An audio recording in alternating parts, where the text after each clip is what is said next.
The way the presidents lived shaped American history, but so did the ways they died.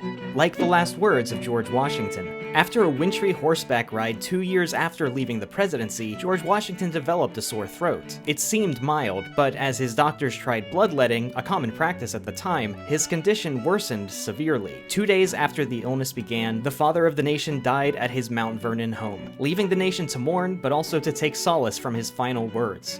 "'Tis well." But the deaths of the other founding fathers would prove even more remarkable. On the 4th of July, 1826, the 50th anniversary of the Declaration of Independence, a document he helped write, John Adams died of a heart attack in his Massachusetts home. His final words were a tribute to his rival and friend, Thomas Jefferson. Thomas Jefferson survives. But that wasn't actually true, because Thomas Jefferson had died at Monticello after a lengthy illness just hours earlier the very same day. His last significant words were, "Is it the 4th?" The sitting president at the time was John Adams' son, John Quincy Adams, who said that his father and Jefferson dying on the nation's 50th birthday was visible and palpable remarks of divine favor. And yet, amazingly, they would not be the last founding fathers to die on Independence Day. James Madison, the father of the Constitution, was the last founding father to die. Bedridden and debt-ridden, he sadly spent his last years plagued by fear of financial ruin and being misunderstood by history. He died of heart failure at his Virginia estate. James Monroe faced difficulties in his final year too. His son-in-law and confidant died suddenly, and 2 days later his wife did as well. Living in New York City to be closer to his daughter, he succumbed to tuberculosis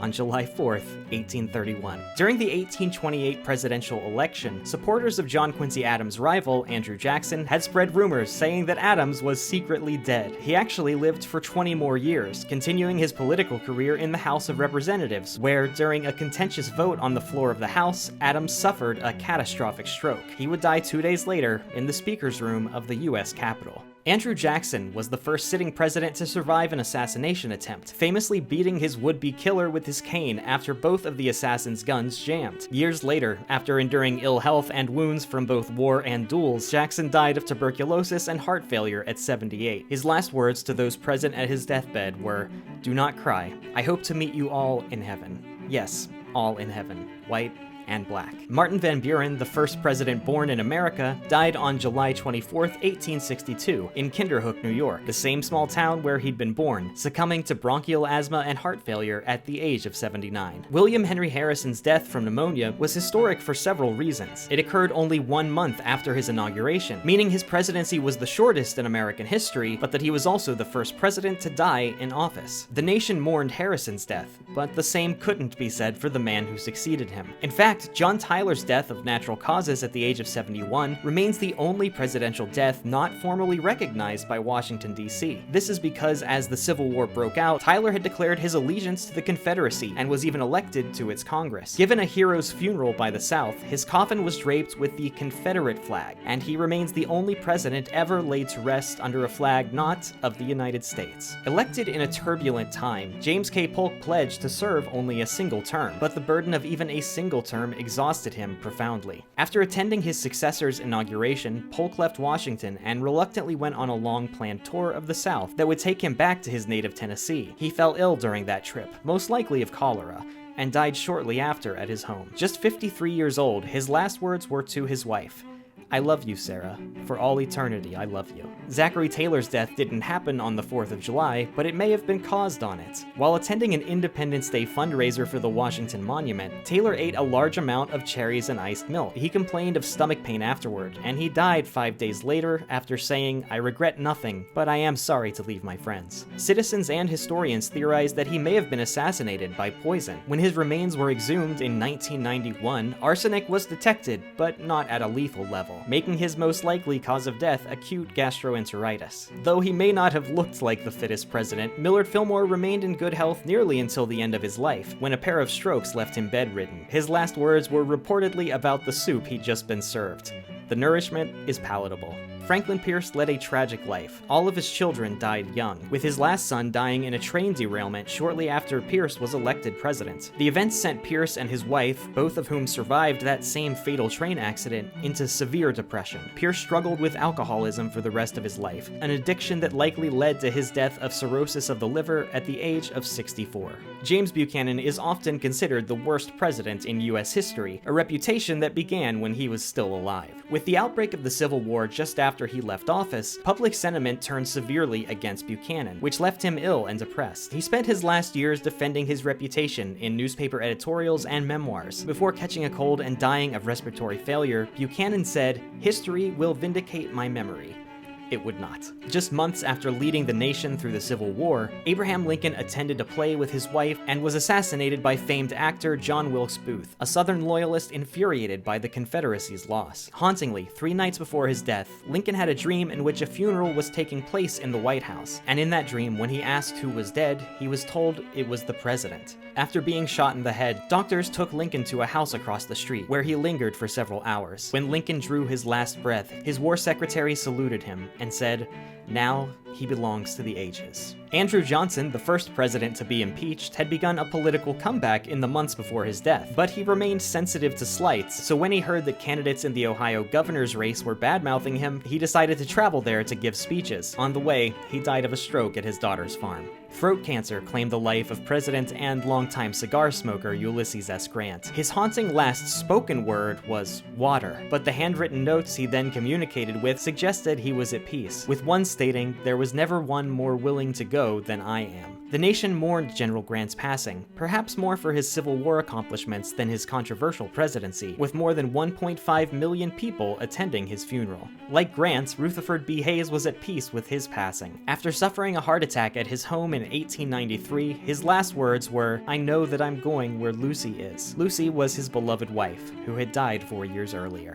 While walking through a train station, President James Garfield was shot by a man who resented Garfield's efforts to reform the civil service. Yet Garfield lived for months afterwards, and it was likely not the bullet that killed him, but infection from doctors who didn't properly disinfect their hands and equipment, despite the dangers being known by many at the time. Extensive efforts, including the use of a primitive metal detector by Alexander Graham Bell to locate the bullet, failed to save him, and the president's last words were to his chief of staff, "Can't you stop the pain?" It might be fair to call Chester A. Arthur a reluctant president. He'd never been elected to any office before becoming vice president, and reportedly sobbed like a child when Garfield died, not just because of his death, but because Arthur did not want the burden of the presidency. Arthur was ill and overwhelmed during much of his time in office, and when his health worsened a year after leaving the White House, he ordered all of his personal and official papers burned, though it's not exactly clear why. He had a stroke the very next morning and never awoke again. His last words suggested a grim state of mind. Life is not worth living. If Arthur was an accidental president, Grover Cleveland may have been an especially eager one, the only president to serve 2 non-consecutive terms. Like Arthur, Cleveland suffered ill health in his last years, but after suffering a heart attack at home at the age of 71, his last words acknowledged life's difficulty, but left a more hopeful note. "I have tried so hard to do right." By the way, those are my favorite presidential last words, and I'll just pause here to say, be sure to like and subscribe.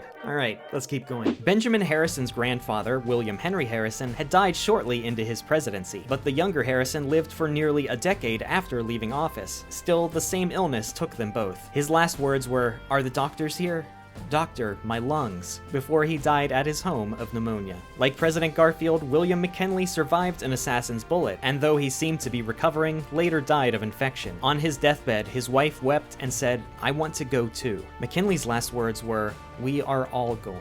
God's will be done, not ours." His death shook the nation and brought to power the youngest man to ever assume the presidency, Teddy Roosevelt, who would survive an assassination attempt of his own, though neither that bullet nor its complications claimed his life. The famously adventurous president contracted jungle diseases in his travels and safaris, and died at just 60 in his sleep of a blood clot. As the vice president at that time said, death had to take Roosevelt sleeping, for if he had been awake, there would have been a fight. The man who succeeded the famously fit Roosevelt was America's heaviest president, yet he far outlived him. William Howard Taft, who took better care of his health after becoming Chief Justice following his presidency, died of heart disease at age 72. His last words are unknown. Woodrow Wilson suffered a debilitating stroke in the last year of his presidency that kept him from seeking another term. More strokes led to his death, when his last words were, "I am a broken piece of machinery.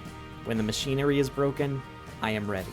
Warren G. Harding died in office while on a speaking tour, likely of a heart attack. His last words were, "That's good, go on, read some more," because his wife was reading aloud a flattering article about him. Ironically, scandals revealed after his death meant that few positive articles would be written about him again. A heart attack took Calvin Coolidge's life as well. Shortly before his death, he confided poignantly to a friend, "I feel I no longer fit with these times." Though born on the 4th of July, Coolidge died at home on January 5th. When he turned 90 years old and was asked how he felt, Herbert Hoover replied, "Too old." He endured stomach surgeries due to cancer, but he enjoyed the longest retirement of any president to that time, until passing due to massive internal bleeding of his intestinal tract. Though it was kept from the public, Franklin D. Roosevelt's health had begun to fail in the last year of World War II. He was sitting for a portrait in his Georgia retreat when he said, "I have a terrific headache," then slumped forward, dying hours later of a cerebral hemorrhage. FDR died before the end of World War II, but his successor lived until well into the Vietnam War. After being admitted to the hospital for pneumonia, Harry Truman slipped into a coma and died. Rather than a state funeral in Washington, his wife requested a simple service be held for this everyman president at his presidential library.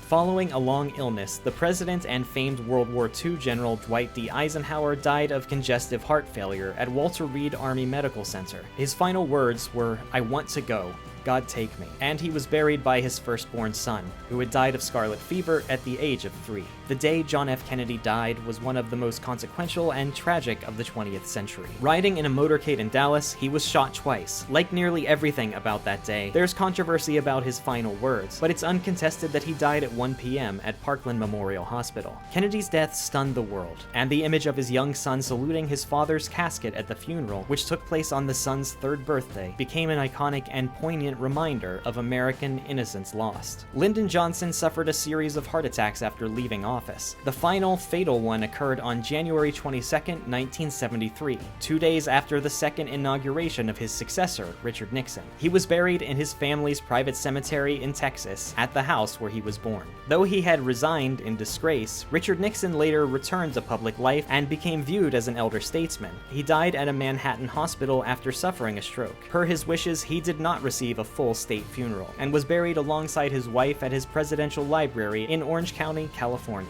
Gerald Ford was the longest-lived president when he died of heart complications at the age of 93. A former Eagle Scout, he asked that the organization be involved in his funeral. Among other honors, Scouts served as ushers. Ronald Reagan died at home of pneumonia in 2004. A decade earlier, he had announced in a handwritten letter to the American people that he had been diagnosed with Alzheimer's disease, a poignant goodbye from the great communicator, who would have no major public appearances for the remainder of his life. Though his health had begun to fail in his last years with the onset of Parkinson's, George H.W. Bush continued an admirably adventurous attitude, including skydiving on his 90th birthday, recalling his World War II heroism. He died of vascular Parkinson's at the age of 94. His son, former President George W. Bush, eulogized his father, saying, "He looked for the good in each person, and he usually found it." Those were the president's last days, but what about their worst? To learn more, check out the video linked on screen.